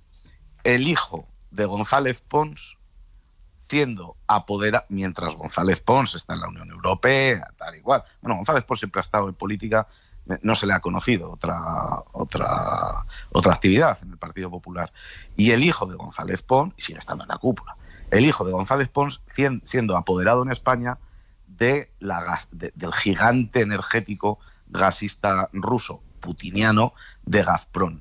No había otro en España para ser apoderado de Gazprom, oscura donde las haya, que el hijo de González Pons, que al mismo tiempo era eurodiputado. Quiero decir que hay un montón de ejemplos y el ámbito tiene que ser del rigor absoluto. Debemos de aspirar a que la política sea escrupulosa. Tenemos que poner muchísimo más alto el umbral de la preparación, de la honradez, de la honestidad, de la limpieza. No tenemos que esperar a que un juez intervenga. Dentro de los partidos debe haber una criba de calidad a la hora de seleccionar, mantener y promocionar a personas que, cuando se ven afectadas por una mancha o hay una sospecha, de forma preventiva se les aparta. Un breve apunte como guinda y broche a la tertulia de un tema totalmente diferente, pero no quiero que se nos escape porque hoy tenemos una conferencia sectorial de infancia y adolescencia. ¿Cuál es el interés? Pues evidentemente que ahora mismo esa conferencia debería servir, según el plan de la ministra, hoy para que se redistribuyan, ya sé que no es un tema que comentar en 2 minutos, pero es el tiempo que tenemos, para redistribuir más de 3.000 menores que han llegado migrando desde otros lugares del mundo. Y estamos pensando pues en los cayucos que llegan, por ejemplo, a Canarias. Bien, las comunidades gobernadas por el Partido Popular han dicho, nosotros no vamos. Y lo han argumentado, han dicho, el 8 de julio ya se trató este tema y no lo vamos a ir a tratar ahora mismo para que no se utilicen además a los menores pues como un tema de opinión o de objetote. María, ¿tú cómo lo ves? Pues que estamos en las mismas que antes. Esto no debería ser un tema ideológico, tendría que ser un tema de ni siquiera casi de país, sino que tendría que ser un tema a tratar por toda la Unión Europea. Ahora, hay que ver también los efectos que pueda tener la visita que se ha hecho a Mauritania por parte del presidente del gobierno y qué acuerdos se llega, porque al final es verdad que Europa es muy interesante para muchos de los ciudadanos africanos, pero lo que hay que intentar conseguir es que sus países de origen sean también interesantes, seguros, que tengan oportunidades de trabajo y que se consiga de otra forma, ¿no? Y que venir aquí, este mercadeo que se está haciendo, en este caso con menores, pero me da igual con menores o con mayores, porque si no los pillan las mafias para otro tipo de negocios, pues al final hay que tratarlo de una manera que no sea partidista y con intereses políticos. Jorge, ¿cómo lo resumes? Pues sin duda no entiendo esto del plantón de las comunidades del Partido Popular. Entiendo que a lo mejor los debates sobre la migración que está habiendo ahora, azuzados por la extrema derecha y esa criminalización que hacen injustamente de la población migrante, pues tenga algo que ver. Es que el tema de Canarias y la emergencia migratoria que sufre es que no tiene una vuelta de hoja, es un asunto de Estado en el que debería primar la solidaridad entre territorios, interterritorial, ¿no? Como hablábamos antes, en el asunto de la financiación autonómica, y luego la cuestión humanitaria, ¿no? Que estamos hablando de niños, adolescentes que se lanzan al mar en busca de un mundo mejor, muchos de ellos mueren y que huyen de la miseria y de los conflictos bélicos, y esto es lo que a veces se nos pierde de la mano. Por otra parte, hay que decir que afortunadamente está bajando la llegada de migrantes en cayucos en estos momentos, y eso pues creo que gracias a ciertas políticas que se están tendiendo, ¿no? Con los lugares de origen, en una política migratoria en la que, como decimos siempre, Europa nos deja solos, debe afrontarse de una manera más en clave europea. Y desde luego actuar en los países que son de origen, ¿no? Y no vale aquí poner tanques para que no vengan migrantes, eso no son soluciones. Ni siquiera la Italia de Meloni, con mucho ruido y mucho discurso anti-inmigración, está consiguiendo, ¿no?, sostener este asunto. Por tanto, un reparto, desde luego, entre comunidades autónomas, y debería ser ya. Y no entiendo la negación de las comunidades autónomas. Deberían cumplirse ya los acuerdos a los que se han llegado, visto que no ha sido posible por las buenas. Remata la tertulia, Roberto. Sí, la inmigración ilegal hay que combatirla. Igual que se combate la conducción ilegal por una carretera, igual que se combate el comercio ilegal, igual que se combate las ilegalidades laborales, la inmigración ilegal, como el propio nombre indica, hay que combatirla. O sea, no podemos aspirar a que un país considere que una ilegalidad se convierta en normalidad, porque no lo es. Entonces la inmigración ilegal hay que combatirla para empezar en beneficio de los propios inmigrantes ilegales, que no tienen claro que cuando entran en un país esa situación de irregularidad les impide poder desarrollarse e integrarse con normalidad en el país. Por lo tanto, sin demagogias, la inmigración ilegal hay que combatirla con los medios que sean necesarios. No se puede permitir estos flujos de inmigración ilegal porque España no se los puede permitir. Son focos de problemas, evidentemente, porque vivir en la marginación de un Estado de Derecho, en los márgenes fuera del Estado de Derecho, no conduce a nada bueno. A pie de calle, la ciudadanía es muy consciente, que no se anden con demagogia los políticos, que la realidad es que a pie de calle la gente es muy consciente. Por eso se compran ciertos discursos, por eso se compran ciertas soluciones que a menudo no son del todo acertadas en la exposición. Pero por eso, y no por otra cosa. Y respecto al reparto... Rápidamente, Roberto, que se nos acaba el tiempo. Y respecto al reparto de los que hay, ¿cómo podemos estar indicando que, hombre, a la par que el gobierno concede a Cataluña ese privilegio asemejado al cupo vasco y navarro, sacándolo de la solidaridad interterritorial, hombre, casualmente al mismo tiempo el gobierno pacta con Cataluña que los inmigrantes, los menas, no van a ir a Cataluña, que van a repartirse en el resto de comunidades autónomas. ¿Y el resto de comunidades autónomas qué hacen? ¿Participar del paripé? Pues es que es normal que se planten. Cataluña es la que más esfuerzo hace ahora mismo en el acogimiento de personas migrantes menores. Queridos, que nos hemos pasado de tiempo, ya me disculparéis. Ya me disculparéis, pero además hemos estado bastante seriotes, porque los temas desde luego eran temas serios, pero en esto que tengo la percepción de que la canción que nos ha traído debajo del brazo Jorge quizá anime el cotarro.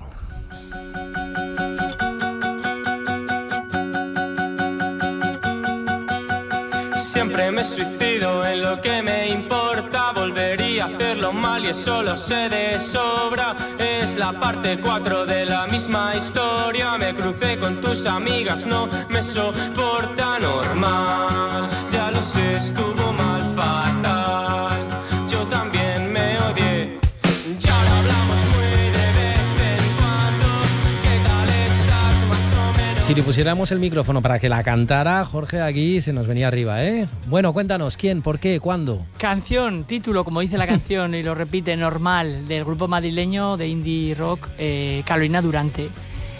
Bueno, la verdad es que la canción realmente habla de temas de amoríos y temas sentimentales, pero yo lo aplico a la actualidad porque lo normal ha dejado de ser lo más común, ¿no? Y estamos en una época de rarezas y situaciones extrañas en todos los ámbitos y reclamo un poco la normalidad. Yo quiero ser normal.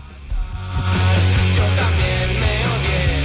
No te recuerdo una vez por semana. Lo normal es que terminemos la tertulia también con algún mensajito de nuestros oyentes. Ainara, hoy con este mensaje de Richard. Dice sobre el llamado cupo catalán, lo que tendría que hacer Aragón es reclamar nuestro valor diferencial por derecho y por historia, al menos como Navarra.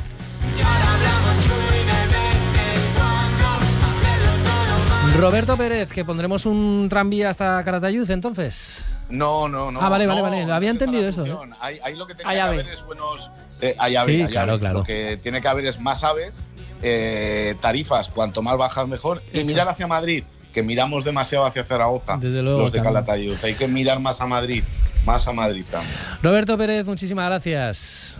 Gracias a vosotros. María López, muchísimas gracias. A vosotros. Jorge Heras, muchísimas gracias. Buen fin de semana.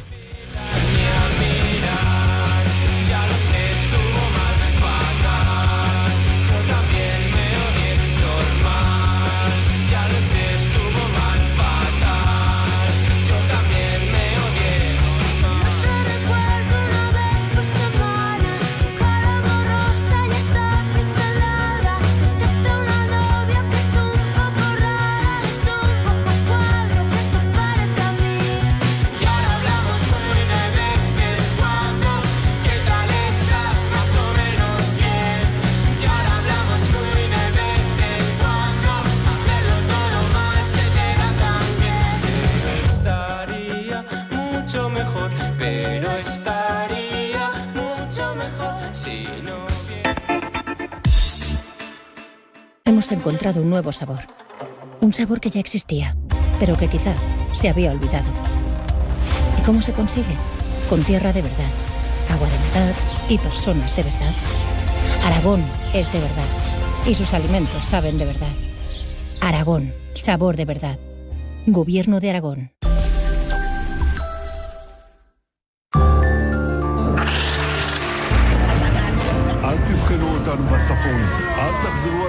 We will make America great again. God bless you and good night. It's always worth fighting for. And that's the fight we are in right now. Ukraine wants peace. Europe wants peace. Who is the only one who wants war? Мирным, свободным. Putin will fail and Ukraine and Europe will prevail. Habemus papam. Mi rivolgo anch'io ai grandi del mondo. Mai più la guerra. Yo tengo mi buena cantidad de defectos. Soy pasional. Pero en mi jardín hace décadas que no cultivo el odio. ¡Viva la libertad, carajo! El odio termina estupidizando. El odio es ciego como el amor, pero el amor es creador y el odio nos destruye. Me abduce literalmente la carátula de entrada, la caretilla de entrada de esta sección que además, bueno, como tenemos un Javier de Sola que ha huido precipitadamente de la aldea, que diría Leritiers, por la escasez de rinocerontes, es decir, que se ha ido de vacaciones, pues tengo el placer y honor de conducir por lo menos una ocasión este verano, que luego creo que Eduardo García, politólogo y responsable de Descifrando la Guerra. Eduardo, buenos días, Edu. ¿Qué tal? Buenos días. Creo que luego te escaparás tú también de vacaciones, Me escaparé unos días, vale, sí, vale. que ya toca. Al otro lado del mundo tenemos a nuestro querido Miquel Alcázar, periodista aragonés a medio camino entre México y Estados Unidos. Miquel, ¿qué tal? Buenos días o buenas noches para ti. Buenos días, Olivier. Buenos días, Aragón. Buenos días, Edu.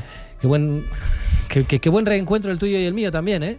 20 años después, ¿no? 20 años después, madre mía. Se dice pronto. Sí, lo que pasa es que tú eras muy, muy joven y ahora sigues siendo joven. Era muy niño. No, pero ya yo no tanto, no. Yo ya no. No.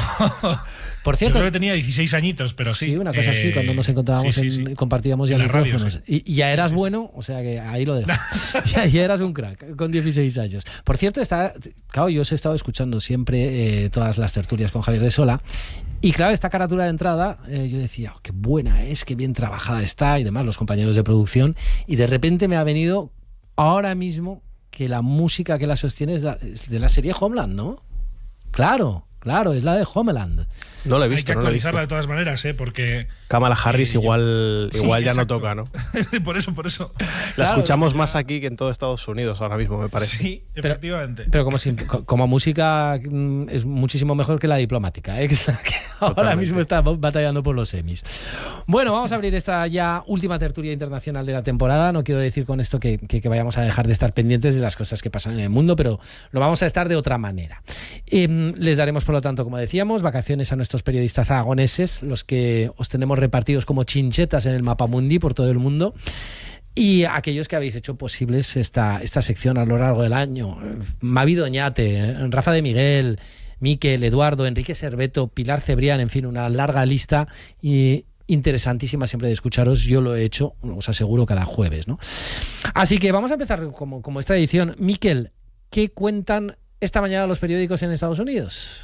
Mira, bastante variadas las portadas de los digitales en esta ya madrugada del miércoles al jueves, madrugada al jueves. En lo político sigue acaparando titulares el caso Epstein. Este miércoles el Departamento de Justicia ha despedido a la fiscal que dirigió aquella investigación y que además es hija del polémico exdirector del FBI, James Comey. El movimiento no solo reaviva el interés de los archivos del caso, que es un tema en el que no hay desde luego unanimidad entre los aliados y seguidores del presidente Donald Trump. Varios medios destacan también la preocupación en Washington por los bombardeos israelíes en Damasco, por el incremento de la tensión en esa zona. Y en lo que tiene que ver con los sucesos, se ha producido un terremoto de magnitud 7,3 en la costa sur de Alaska, que ha provocado ocasiones por riesgo de tsunami. Parece que ha quedado en un susto. Se sigue todavía hoy hablando de las inundaciones de hace unos días en Texas. Recuerdo que la cifra de muertos ya es superior a 130 personas. Y también inundaciones en Nueva York y en Nueva Jersey en las últimas horas por varias tormentas cuyos rayos, por cierto, han dejado 2 muertos en estas últimas horas, uno en un campo de golf y otro en un campo de tiro con arco, ambos en Nueva Jersey. Se calcula que unas 20 personas mueren cada año por el impacto de rayos en Estados Unidos, y esa es la explicación de los protocolos que tanto han llamado la atención estas últimas semanas, los que sean oyentes, seguidores del ámbito deportivo, en el Mundial de Clubes de Fútbol que se ha celebrado en Estados Unidos, donde hemos visto que cuando había rayos en los alrededores se suspendieran durante minutos varios partidos. Esto es importante porque lo volveremos a ver el año que viene en el Mundial de Selecciones, y desde luego pues responde a eso, a ese dato que es muy, muy llamativo. Que un fallecido jugando al golf y otro en un campo de tiro con arco, tirando al arco, sí, entiendo yo, claro, que son instalaciones similares, ¿no? Quizá más grande un campo de golf, pero vamos. Sí, y el tema es que, bueno, ha habido casos, ¿no?, de que a veces las tormentas están a kilómetros de distancia y sin embargo el rayo cae y provoca estos problemas, ¿no? En el caso del campo del tiro con arco es un fallecido, pero hay más de 12 heridos, o sea que esperemos que la cifra no suba, esto de las últimas horas en esa parte de la costa este. Oye, me decías ayer que ha llegado a algunos medios, creo que a la Fox, aquello de la fiesta de Lamine Yamal, ¿hasta ahí ha llegado? Sí, bueno, no solo la Fox, yo lo vi en Fox News la primera vez, pero luego es verdad que haciendo una pequeña búsqueda he encontrado también referencias, noticias o informaciones referidas a ese tema en medios importantes de Estados Unidos como la CNN, The Washington Post o The New York Times. El asunto ha llamado bastante la atención, a pesar de que el fútbol, como bien sabéis, claro, tiene mucho menos seguimiento que el fútbol americano, el baloncesto o el béisbol, y a pesar de que Lamine Yamal no deja de ser una estrella que prácticamente acaba de surgir en el ámbito del fútbol, no es tan conocido porque llevan tantos años como Messi o como Cristiano Ronaldo. Más información que opinión, ¿eh? Los medios se han limitado en general a explicar lo que ha sucedido, a señalar el comunicado de la Asociación de Personas con Acondroplasia y también la respuesta de los artistas. De los titulares que sí llevan opinión, dejadme que rescate este que leía en el New York Post, que es un periódico sensacionalista bastante enfocado, muy de la órbita de Donald Trump, que viene a decir, habla de la fiesta ostentosa, glamurosa de Lamine Yamal, que acaba en escándalo por la presencia de personas con enanismos. El de los pocos medios que digamos que también mete ahí adjetivos en los titulares, ¿no? Pero sí habla de escándalo, habla de fiesta glamurosa. Y sí, ya te decía que no solo en Fox News, en otros medios ha llegado la noticia y la polémica sobre esa fiesta. Fíjate, ayer precisamente Lamine Yamal hacía declaraciones, decía, mientras yo estoy en el Barça jugando para el Barça, trabajo y demás, pero cuando termino de trabajar hago lo que me da la gana. Más o menos lo decía, así lo he resumido mucho. Oye, Eduardo, los periódicos en Sudamérica, concretamente, ¿qué es lo que nos cuentan? Pues como siempre, muy autorreferenciales y como es habitual, me voy a centrar en un par, ¿no? En Brasil y en Bolivia. Empiezo por este último, que es más corto, diría, más corta la noticia. Bolivia se aproxima a unas elecciones bastante importantes, unas elecciones presidenciales. Hay que recordar que en Bolivia, desde el año 2005 hasta el año 2019, sistemáticamente ganaron las elecciones el MAS, el Movimiento al Socialismo, encabezado durante mucho tiempo por Evo Morales. En 2019 se interrumpe abruptamente el gobierno de Morales con lo que en Bolivia se cataloga, la izquierda lo cataloga como un golpe de Estado, que bueno, establece un gobierno interino de Yanín Áñez, de la derecha boliviana, que en 2020 se vuelve a ir por unas nuevas elecciones, que vuelve a ganar el MAS, vuelve a ganar la izquierda, pero ya no con Evo Morales, que estaba inhabilitado, sino con Luis Arce, con el actual presidente de Bolivia. Bueno, pues Bolivia vota el mes que viene, vuelve a elegir presidente. Si uno estudia la demoscopia boliviana, entiende que en condiciones normales no habría nada que pudiera impedir la victoria de la izquierda boliviana, pero no son unas elecciones cualquiera. Primero, porque se enmarcan en un proceso de senda judicialización del proceso electoral. Hay muchísimas candidaturas que a día de hoy no tienen certeza de que vayan a poder participar y, sobre todo, la izquierda boliviana se encuentra inmersa en la crisis más importante de su historia, probablemente, al menos en el siglo XXI. Luis Arce y Evo Morales han roto relaciones por completo, con acusaciones incluso de narcotráfico. Hay distintos candidatos, distintas figuras que reclaman ser el liderazgo natural de la izquierda en Bolivia, y ahora mismo no está claro ni qué candidaturas van a poder presentarse a esas elecciones en agosto, ni incluso si ese clima de judicialización y de ruptura interna de la izquierda podría facilitar la victoria sorpresiva hace unos poquitos meses de algún candidato de la derecha boliviana. Esto lo seguiremos muy de cerca. De momento es difícil advertir nada porque no sabemos quiénes van a ser los candidatos definitivamente, pero es para tenerle echado el ojo. Y luego Brasil, que ha sido protagonista indiscutible, México también con la cuestión de los aranceles, pero Brasil, yo creo que en este caso, Miquel, está por encima en cuanto a relevancia en lo que respecta a los aranceles, porque Trump ha advertido que le va a imponer un arancel del 50%, un arancel general del 50% a Brasil. Lo tenía cifrado inicialmente en el 10%, con una motivación política, dicho por el propio Donald Trump. Básicamente, pronto también, dentro de, creo que el año que viene, si no me equivoco, vuelve a haber elecciones en Brasil. Recordad que en 2022 gana Lula da Silva, también la izquierda brasileña, y poco tiempo después, unos meses después, se conoce, y ya la información va surgiendo desde entonces, que Jair Bolsonaro, el expresidente Jair Bolsonaro, participó en un complot golpista después de esa victoria electoral de Lula da Silva para impedir que el que fuese expresidente y hoy vuelve a ser presidente pudiese volver a asumir el cargo. Bueno, Bolsonaro como mínimo está siendo investigado y de momento no puede presentarse a las elecciones. Está inhabilitado por la justicia brasileña precisamente porque habría participado efectivamente de ese complot golpista. Bueno, pues Trump exige al gobierno de Brasil que intervenga en la justicia brasileña para volver a habilitar a Jair Bolsonaro, que no solo es un aliado político e ideológico, sino que además es quizá con el que más comparte la base doctrinal e ideológica del propio trumpismo, ¿no? Junto con otros líderes de la derecha radical, pero creo que Jair Bolsonaro puede ser el más cercano, el más Trump dentro de su propio país de lo que hay en América Latina.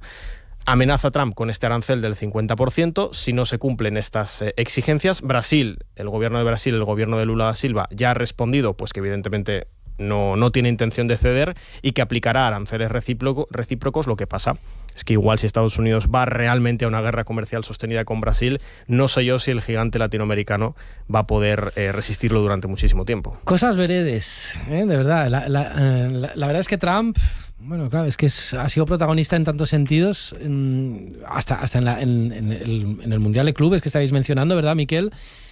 Cuando de repente... No, es que no se iba. O sea, él entrega, llega, entrega el trofeo, lo celebra, salta. Bueno, le falta una camiseta del Chelsea, le podrían haber cedido. Bueno, también he visto el meme con... sabes que está últimamente posteando mucho... no lo ha posteado él, pero también, digamos, se viralizó el meme de Donald Trump con la camiseta del Chelsea como un jugador más. La verdad que está en todas las salsas Donald Trump, en todo lo que tiene que ver con la política internacional, en los escenarios más calientes ahora mismo en la geopolítica global, y por supuesto la política interna, y en lo que hablaba Eduardo, aranceles, que es pues lo digo casi en todas las tertulias internacionales en las que tengo el honor de participar, es casi la palabra que define lo que llevamos de segundo mandato de de Donald Trump. Se acerca el 1 de agosto, que es esa fecha en la que entrarían en vigor, si Trump no cambia de opinión antes, aranceles, no solo los de Brasil, con esa motivación política que ya comentábamos aquí la semana pasada, también aranceles sobre productos farmacéuticos y semiconductores, que se habla que incluso podrían alcanzar hasta un 200%, por ejemplo, en el caso de los medicamentos, arancel del 50% a las importaciones de cobre, arancel del 30% a importaciones desde la Unión Europea y también desde México. El caso de México es interesante porque ha sido una de las herramientas de la aparente negociación entre la administración de Donald Trump y la de Claudia Sheinbaum, esa imposición de aranceles que han ido básicamente amenazando cada cierto tiempo, ¿no? De ponerla sobre la mesa. Parece que a partir del 1 de agosto se impone ese nuevo arancel del 30% que Trump vincula a la incapacidad de México para, según dice, controlar a los cárteles de la droga. Ha dicho, de hecho, el presidente estadounidense que los cárteles en México tienen un control tremendo sobre los políticos y las personas electas mexicanas, lo cual, pues te puedes imaginar, no ha caído nada bien en el gobierno mexicano. Así que se vuelven otra vez a intensificar las negociaciones, en el caso de México también, con esa amenaza de reciprocidad, como ha hecho Lula da Silva en el caso de Brasil. Lo que veo, Eduardo, es que el arancel ahora mismo es el arma de Donald Trump para cualquier cuestión, sea económica, política, es decir, le vale para todo. Incluso con Rusia. Ha amenazado ya que si no se alcanza un alto el fuego en los próximos 50 días, que no se va a alcanzar, ya lo anticipó, pues que le aplicaría un superarancel contra Rusia, lo cual... Ya superarancel. Superarancel, lo cual en principio... Igual, claro...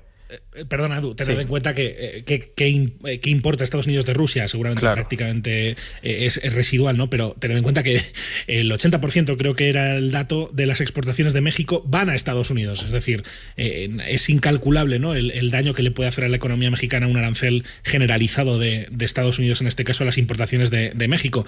Nada que ver con Estados Unidos-Rusia, que seguramente es algo más de cara a la galería, algo más simbólico, que puede hacer daño a muy poquitas industrias, ¿no? Sí, de hecho, los activos rusos en las bolsas no han reaccionado negativamente porque sencillamente no va a tener implicancia, ¿no? Pero porque nos evidencia que Trump también usa los aranceles en clave de narrativa, ¿no?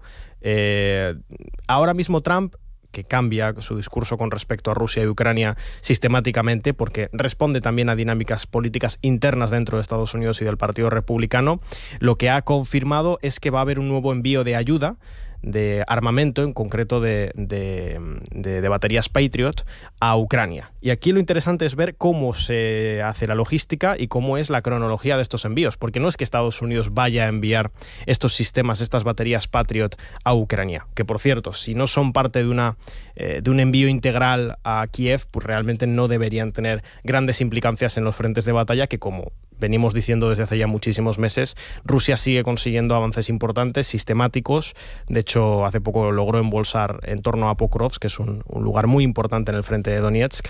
Y lo interesante con respecto a este envío de baterías Patriot a Ucrania, como digo, es la cronología. No las va a enviar Estados Unidos. Lo que va a hacer es que varios países europeos van a enviar sus propias baterías a Ucrania y posteriormente esos países europeos van a comprarle a Estados Unidos los repuestos.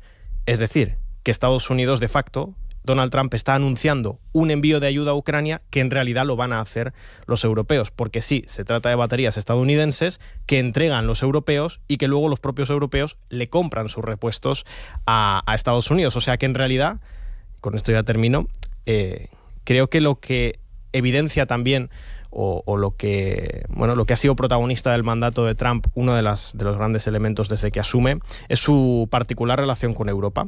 Trump ha optado por una estrategia de presión contra los actores europeos, buscando que, siguiendo siendo subordinados de Estados Unidos, tengan que asumir más costes, y la estrategia europea ha sido ir cediendo, ir haciendo concesiones para ver si eventualmente Trump pues limita sus ataques contra Europa. De momento no parece estar surtiendo efecto. Le concedió el aumento del gasto militar, lo que tuvo después fue un arancel, ahora le concede este envío de armas a Ucrania y lo que tendrá es probablemente el sostenimiento del arancel. Miquel, Eduardo, nos tenemos que ir. Además, Juan Luis Faldaña ya está pidiendo aquí, levantando la mano, ya lo tenemos ahí para su contrainformativo, pero simplemente para terminar rápidamente, Superdonald, entonces, ¿qué es esto? Miquel. dices el meme de Trump vestido de Superman, pues bueno, da para hablarlo en el contrainformativo. Ah, sí. Sí. Se le está apuntando. La broma de la semana. Vale. Lo peor de todo es que no la publicó, la publicó la cuenta oficial de la Casa Blanca. Así que bueno, muy de su estilo. Vale. Miguel Alcázar, oye, muchísimas gracias por esta temporada en nombre de todos los oyentes y por supuesto de Javier de Sola, que ya se ha ido de vacaciones, como espero que hagas tú. Un abrazo y a dormir. Bueno, dije la semana pasada que me iba un mes a Argentina, no me voy de vacaciones, voy a currar desde allí. Me tomo una semana, que quede claro. No piense la gente que, en fin, nada. Vale, todo. Un placer, descansad. Un abrazo, Edu, un abrazo, Olivier. Eduardo García, muchísimas gracias también. Y la temporada que viene más, ¿te parece? Evidentemente. Fenomenal. Buen verano. Muchísimas gracias. Buen verano. Ya ha llegado. Sí, ha llegado él. Buenas noticias y algo que celebrar. Buenas noticias que me alegren la vida. Un colocón de energía positiva. Buenas noticias y algo de fe. Porque llega Juan Luis Saldaña en el contrainformativo con sus sugerencias. Porque son sugerencias, ¿no? De cositas que podríamos decir, ¿no? Bueno, pues a veces también son, digamos que algo más que sugerencias. Yo me estoy haciendo una lista de aprendizajes del contrainformativo de estas prácticas. La primera, las gaviotas. Sí. Y la segunda, las bolsas de plástico. Que tienes que hacer una memoria de las prácticas. Sí, le pondré un apartado solo al contrainformativo. Fuentes cercanas al contrainformativo tuvieron ayer una conversación intensa con la becaria Natalia Conesa, que vino a decir: estamos en condiciones de afirmar que el mayor aprendizaje que está teniendo es en el contrainformativo. Pobrecita, con lo que madruga, pues si llegamos a saber esto, hacemos madrugar menos y que venga menos cuarto, ¿no? Son cosas que pasan. El año pasado sucedió lo mismo también. Sí. Venga. Está Lucia por ahí, ¿eh? No le veo afirmar, ¿eh? Sí. Venga, empieza con esas noticias. Vamos con la primera. A mucha altitud, mucha fortuna. Un ataque al corazón. Nunca entregaría todo mi amor. Y a la chica correcta digo no. Una chica de 28 años va a una boda en un vuelo, 30.000 pies de altura, y le da un jamacuco, un ataque al corazón. El ataque al corazón en las mujeres sabéis que es más virulento, y si además es joven, es para preocuparse muchísimo. Pero, ¿qué ocurre? Que en el vuelo van 15 cardiólogos a un congreso. Venga. Sí. Y toman el mando de la situación. Los dos más veteranos dicen: apártense, la toman en el pasillo, empiezan a darle masaje cardíaco, otros dos se van a por el desfibrilador y en media hora el vuelo, por supuesto, reconduce buscando el aeropuerto más cercano y en 20 minutos controlan la situación y la chica resucita. Eso es tener suerte en la vida. Podría ser un capítulo de Anatomía de Grey perfectamente. Sí. Entonces yo me imagino al cardiólogo 13 ahí mirando, diciendo: déjame hacer algo. Yo también quiero. ¿Y cómo va la jerarquía cardiologizante en el caso de claro, ¿quién tiene que actuar, no? Porque yo me imagino al emérito diciendo: tira, déjame, a mí no me líes. Claro. Tiene que ser como a mitad de tabla. Ahí, el que está ahí en la ambulancia ahí, venga. Luego también la proximidad, porque yo creo que en el avión, claro, entre que pasa así, perdone señora, no sé qué, y te hacen hueco, pues igual ya el tiempo es vital. Pero bueno, esta chica se perdió la boda, pero ganó la vida. Entonces es una buena historia. Bueno, y 15 business cards bien interesantes, ¿eh? Sí. Y ahora además vamos a hablar de una señora que tuvo también otra experiencia con los aviones. Dame una moneda, no seas tacaño que esta vaina suena. Dame una moneda, no seas tacaño. Una señora de 80 años en el aeropuerto de Pudong, en Shanghai, se va a volar en el avión y cuando está subiendo por la escalerilla, coge y lanza un puñado de monedas al motor, porque dice que eso le da buena suerte y con la mala fortuna de que el motor rechaza algunas, pero se traga una. Entonces aquello, lógicamente la gente la ve y se monta un problema y tienen que retrasar el vuelo 7 horas. Pensaba que todo el mundo empezaba a echar monedas. No, ella dice que pensaba que le daba buena suerte, que hace mucho que no volaba y que eso pues le iba a conseguir hacer un vuelo pacífico. Ya lo que tenía era mucho miedo. ¿Esto de que vaya hoy de aviones la cosa es algún mensaje para alguien o...? Es que como hay tertulia internacional, yo engancho ya con cosas muy internacionales. Suelo hacer esto, siempre tengo mis perchas. Vale. Echar monedas. ¿Sabes cuánto dinero se recauda al día en la Fontana de Trevi? Yo creo que eran 100.000 euros al año, podría ser. 4.500 al día. ¡Guau! Una pasta. Entonces en Aragón tenemos que empezar a pensar un sitio donde echar monedas que luego podamos el portal de mi casa, si echar queréis. a la buchaca. El Belén, me he fijado yo que en el Belén de la Plaza del Pilar a veces hay alguna monedica suelta, pero bueno, luego algún pozo teníamos que crear. Esto simplemente es darle un poquito de imaginación y luego recaudar. 1.600.000 al año. No me he ido tan lejos. No. Pero ¿y este dinero qué harán con él? Bueno, la última reforma de la Fontana di Trevi, que ha sido hace escasamente unos meses, creo que la han subvencionado en parte con ese dinero. Hombre, más vale. Ostras, qué fuerte. Sí, ¿tú das una noticia en 40 segundos? Sí. Pues dala. Pues allá que va.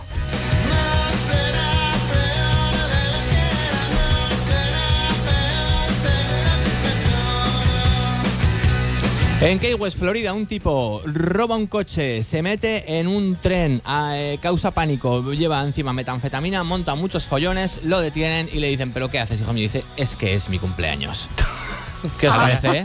Que le felicitan y... Pues felicidades y pa'lante. Felicidades y pa'lante, sí. No sé, hay gente que necesita expresarse mucho para celebrar el día de su cumple. Yo creo que se puede celebrar de otros modos, ¿no? Sí, con una tarta y unas velas, generalmente, Sí, pero bueno, creo que con eso ya va. Hay gente que no lo lleva bien. Yo, por ejemplo, soy de callarme y no decirlo, otros son de hacerlo muy efusivo, y pues se le fue la mano. ¿Ni en las redes sociales está tu cumple? Sí. Vale. En las Juan mías Luis, no. gracias, Adiós. Ainara. Adiós. Gracias, Joel. Hasta mañana.